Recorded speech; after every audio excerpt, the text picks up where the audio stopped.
Hi guys, నిన్న కొత్త series అయితే స్టార్ట్ చేశాము. అబ్రాడ్ స్టడీ ప్లాన్ అని చెప్పేసి.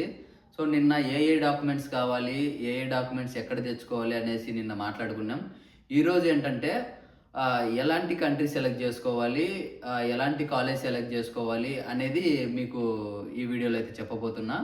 సపోజ్ మీరు ఒక మిడిల్ క్లాస్ స్టూడెంట్ అయ్యిండి, మిడిల్ క్లాస్ ఫ్యామిలీ నుంచి వచ్చిండి, మీరు ఒక యావరేజ్ స్టూడెంట్ అయ్యి ఉంటే మీరు ఒక చిన్న కంట్రీ చూజ్ చేసుకొని ఆ కంట్రీకి మనం ఎడ్యుకేషన్ లోన్ పెట్టుకుంటే వస్తుందా రాదా అనేది కూడా మనం చూసుకోవాలి.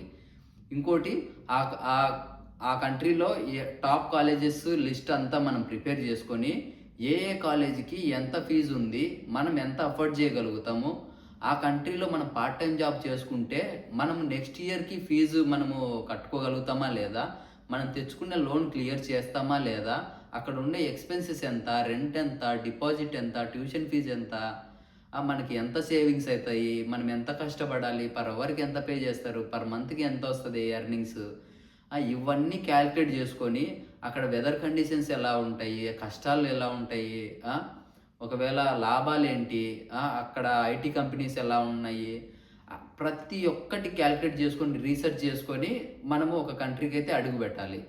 ఈ కంట్రీస్ ఎలా సెలెక్ట్ చేసుకోవాలి? ఒక యావరేజ్ స్టూడెంట్ అయితే చిన్న చిన్న కంట్రీస్, అంటే పెద్ద కంట్రీస్ అంటే 30 lakhs 40 lakhs మీరు పెట్టి మాస్టర్స్ చేయలేరు. ఒక యావరేజ్ స్టూడెంట్, ఒక మిడిల్ క్లాస్ నుంచి వచ్చినోడు అంత అంత ఎఫర్ట్ చేయలేడు.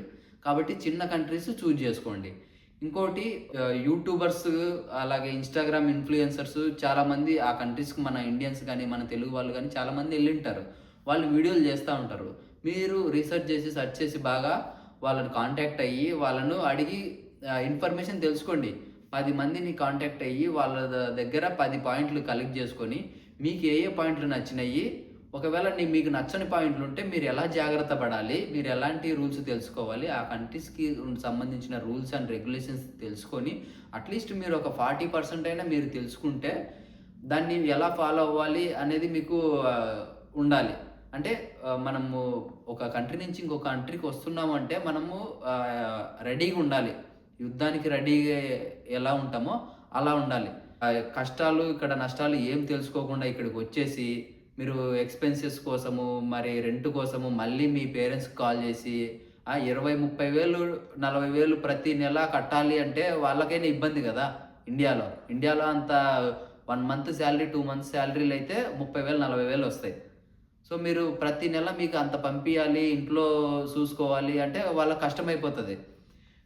మీరు ఒక డెసిజన్ తీసుకొని మీరు ఒక కంట్రీ నుంచి ఇంకొక కంట్రీకి వచ్చారు, స్టడీస్కి కానీ లేదా వర్క్ పర్మిట్కి కానీ ఏదన్నా వచ్చారు అంటే మీ నుంచి మీ ఫ్యామిలీ గ్రాఫ్ అనేది పెరిగిపోవాలి, కానీ మీ డెసిజన్ వల్ల మీ ఫ్యామిలీ గ్రాఫ్ తగ్గిపోకూడదు ఎప్పుడైనా. మీరు ఒక సర్టైన్ అమౌంట్తో మీరు ఇక్కడికి వచ్చారు అంటే ఆ అమౌంట్తోనే మీరు జీవించాలి ఇక్కడ.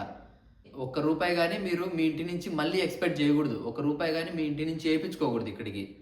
మీరే ఎంతసేపు ఉన్నా కూడా మీరే మీ ఇంటికి పంపించుకోవాలి, కానీ వాళ్ళ నుంచి ₹1 కానీ పంపించుకోకూడదు. అలాంటి మైండ్ సెట్ పెట్టుకోండి. ఏది ఉన్నా కూడా అలర్ట్గా ఉండండి. ఒక యుద్ధానికి పోతే ఎలా ఉంటుందో అలా ఉండండి. అలాగే ఇంకో టాపిక్లోకి వచ్చేస్తే, ఒకవేళ మీరు రిచ్ కిడ్ అంటే ఒక మంచిగా ఫైనాన్షియల్ బ్యాక్గ్రౌండ్ బాగుండి, ఒకవేళ మంచిగా మీకు స్టడీస్లో మంచిగా మీరు గుడ్ స్టూడెంట్ అయితే యూకే యూఎస్ అలాంటి కంట్రీస్ సెలెక్ట్ చేసుకొని సేమ్ అలాంటి కంట్రీస్లలో టాప్ కాలేజెస్ లిస్ట్ తీసుకొని మీకు సంబంధించిన అంటే బ్యాక్గ్రౌండ్, అంటే స్టడీ బ్యాక్గ్రౌండ్ అంటే బీటెక్ కానీ డిగ్రీ కానీ మీకు ఏ సబ్జెక్ట్ రిలేటెడ్గా ఉంటే ఆ సబ్జెక్ట్ ఆ కాలేజ్లో ఉందా లేదా, ఆ కోర్స్ ఉందా లేదా అని సెలెక్ట్ చేసుకొని సేమ్ దాంట్లో కూడా అంతే పార్ట్ టైం జాబు, అలాగే ఎక్స్పెన్సెస్, రెంట్, ఇవన్నీ మనం పార్ట్ టైం జాబ్ చేసుకుంటే మనం అంత సంపాదించుకోగలుగుతామా లేదా అనేది ఇవన్నీ క్యాల్కులేట్ చేసుకొని మీరు రావాలి. ఏదైనా కూడా మీరు ఒకవేళ రిచ్ కిడ్ కానీ ఇంకోటి అయినా కూడా మీకేం చెప్తా అంటే, మీరు అక్కడ ఎర్నింగ్స్ చేసుకొని ఇప్పుడు 30-40 lakhs పెట్టిపోతారు.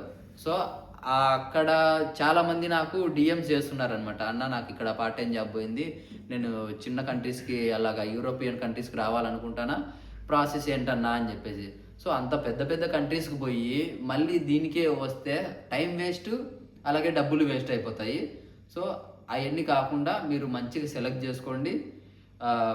రీసెర్చ్ చేయండి. ప్రతి దానికి అంటే మీరు ఒక స్టెప్ ముందు ఏసే లోపలే 10 సార్లు ఆలోచించండి. 10 సార్లు క్వెషన్‌లు అడగండి. యూట్యూబర్స్‌ని కంటెంట్ క్రియేషన్ చేసే వాళ్ళని పదే పదే మెసేజ్‌లు చేసి, కాల్స్ చేసి ఇబ్బంది పెట్టండి పర్లేదు.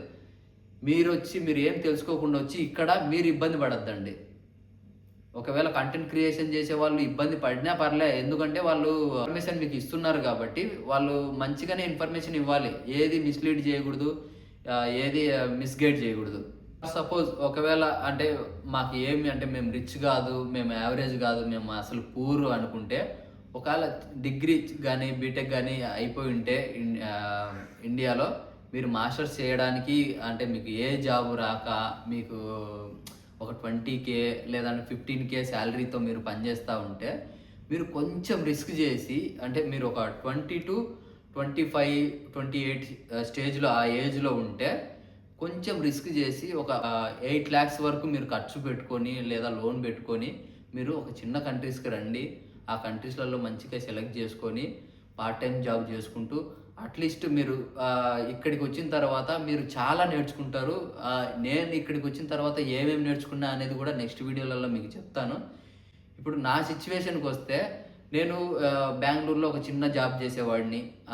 చిన్న జాబ్ అంటే నాకు ఒక 22K వచ్చేది. ఆ 22Kలో నాకు రెంట్‌కి బెంగుళూరులో నాకు ఫుడ్‌కి నాకు మొత్తం అంతా కలిపి నాకు ఒక 8K గానీ, 10K గానీ అయిపోయేది.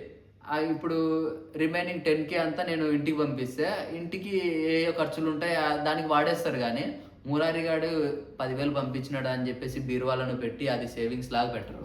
లేదా బ్యాంక్‌లో తీసుకెళ్ళి ఆ 10,000 డిపాజిట్ చేసి పెట్టరు. ఏదో ఒక దానికి వాడేస్తారు. కనపరాదు. మీకు సంవత్సరానికి ఎంత సంపాదిస్తున్నారు అనేది కనపరాదు. సో, అబ్రాడ్‌కి వస్తే మీకు ఏమైపోతది అంటే, మీరు స్కిల్ నేర్చుకోవచ్చు. అలాగే మీకు ఇంటి దగ్గర ఎంతో కంఫర్ట్ జోన్‌లో ఉంటారు. ఇక్కడికి వచ్చిన తర్వాత మీరు స్కిల్ నేర్చుకోవచ్చు. అలాగే మీకు కంఫర్ట్ జోన్ నుంచి బయటకొచ్చి మీకు మీ ఓన్‌గా మీరే బట్టలు వాష్ చేసుకోవాలి, మీరే ఫుడ్ చేసుకోవాలి, మీరే సంపాదించుకోవాలి, మీరే రెంట్ కట్టుకోవాలి, మీరే పని చేసుకోవాలి. ఇవన్నీ ఎవరికి సహాయం చేయరు ఇక్కడికి వచ్చిన తర్వాత. ఇయన్నీ మీరే చేసుకోవాలి కాబట్టి మీకే ఒకటి క్యారెక్టర్ బిల్డ్ అయిపోతదనమాట. అంటే వీడు ఇది అనేది. ఇండియాలో ఉన్నప్పుడు ఒక గ్రాఫ్ ఉంటే మీకు అబ్రాడ్‌కి వచ్చిన తర్వాత ఇంకో గ్రాఫ్ ఉండిపోద్ది. మీ మీద మీకు కాన్ఫిడెంట్ వస్తది. నేను ఎక్కడికి పోయినా బతకగలను అనే కాన్ఫిడెంట్ అయితే మీకు ఖచ్చితంగా వస్తది మీకు. ఇదైతే ఫిక్స్. తర్వాత సేవింగ్స్ అంటారా? పార్ట్ టైమ్ జాబ్ మంచిగా చేసుకొని, మంచిగా కష్టపడితే 2-3 ఇయర్స్ మంచిగా కష్టపడితే, ఈ 2-3 ఇయర్స్‌లో మీకు స్కిల్ గాని పెంచుకున్నారు అంటే ఇండియాకి వెళ్ళినా కూడా మంచిగా జాబ్స్ వస్తాయి. అలాగే ఇక్కడ కూడా ఒక మంచి ఫుల్ టైమ్ జాబ్ కొట్టారంటే టెక్నికల్‌గా మంచి ఫ్యూచర్ ఉంటది. మీకు 28 కంట్రీస్‌కి అయితే మీరు వెళ్ళేదానికి అవకాశం ఉంటది. ఆ 28 కంట్రీస్‌లలో మీరు ఎక్కడైనా జాబ్ అప్లై చేసుకోవచ్చు. ఒకవేళ జాబ్ వచ్చిందంటే మీ లైఫ్ సెట్. ఒకవేళ జాబ్ రాలేదు అంటే ఈ 3 ఇయర్స్ లోపల మీకు ఒక డిగ్రీ ఉంటది. స్కిల్ అంతో ఇంతో సంపాదించుకోగలిగినారు కాబట్టి ఇక్కడికి వచ్చిన తర్వాత మీరు ఇండియాకి పోయినా కూడా ఒక చిన్న జాబ్ వచ్చినా కూడా మీకు స్టార్టింగ్ శాలరీనే ఒక 50,000 ఉంటది. అది మటుకు పక్కా ఉంటది. మీరు స్కిల్ అంటే ఊరికనే ఏది రాదు. ప్రతిదీ కష్టపడాలి. స్కిల్ ఉండాలి. స్కిల్ ఉంటేనే జాబ్ వస్తది. జాబ్ ఉంటేనే మనం హ్యాపీగా ఉంటాం. ఇయన్నీ మనసులో పెట్టుకొని, ఇయన్నీ క్యాలిక్యులేట్ చేసుకొని ఏదైనా డెసిజన్ తీసుకునే ముందే ఇయన్నీ ఆలోచించుకొని తీసుకోండి. వన్స్ ఒక్కసారి డెసిజన్ తీసుకున్న తర్వాత అది కష్టమా, నష్టమా అనేది పక్కన పెట్టి అనుభవించాలి. ఏదైనా గానీ. అది మంచో, చెడో ఏదైనా యాక్సెప్ట్ చేయాలి. ఇక్కడికి వచ్చిన తర్వాత ఇక్కడ కూడా చాలా కష్టాలుంటాయి, నష్టాలుంటాయి. అన్నీ ముందే తెలుసుకొని రండి. ఏమైనా ఇంకా డౌట్స్ ఉంటే నాకు ఇన్‌స్టాగ్రామ్‌లో గానీ, యూట్యూబ్‌లో గానీ, కామెంట్ సెక్షన్‌లో గానీ లేదా డైరెక్ట్ డీఎం గానీ చేయండి. నేను ఇంకా మీకు ఇప్పుడు ఇది క్లారిటీగా అర్థం కాకుంటే నేను ఇంకా కాల్ చేసి లేదా మెసేజ్ చేసి మీకు ఇంకా క్లారిటీ చెప్తాను. ఈ వీడియో నచ్చినట్టయితే మీకు లైక్ చేయండి, షేర్ చేయండి అండ్ సబ్స్క్రైబ్ చేయడం మాత్రం మర్చిపోకండి. అలాగే నెక్స్ట్ వీడియోలో లాట్వియాలో ఎలాంటి కాలేజెస్ ఉన్నాయి, దాని కాలేజ్ ఫీజు ఎంత, డ్యూరేషన్ ఎంత, ఏ కోర్సులు ఉన్నాయి, ఏ కాలేజ్లో అనేది మీకు అంటే నేను మొత్తం అంతా చేసి చూపియను. జస్ట్ మీకు లింక్స్ ప్రొవైడ్ చేసి ఏ కాలేజీలలో ఎలా ఉంటుంది ఏంటి అనేది మీకు ఒక బ్రీఫ్గా చెప్పేస్తా. అంటే నేను నాలెడ్జ్ ప్రొవైడ్ చేస్తా కానీ నేను ప్రతిదీ మీకు అరటిపండు వచ్చి నోట్లో పెట్టలేను. నాలెడ్జ్ అయితే ప్రొవైడ్ చేస్తా నాలెడ్జ్ అయితే ప్రొవైడ్ చేస్తా. సో మీరు కూడా నాలెడ్జ్ని గెయిన్ చేసుకోండి, అంతేగాని పక్కన వాళ్ళ మీద ఆధారపడద్దు. ఇది గైస్ ఇవాళ వీడియో. రేపటి వీడియోతో మళ్ళీ కలుసుకుందాం. Bye bye.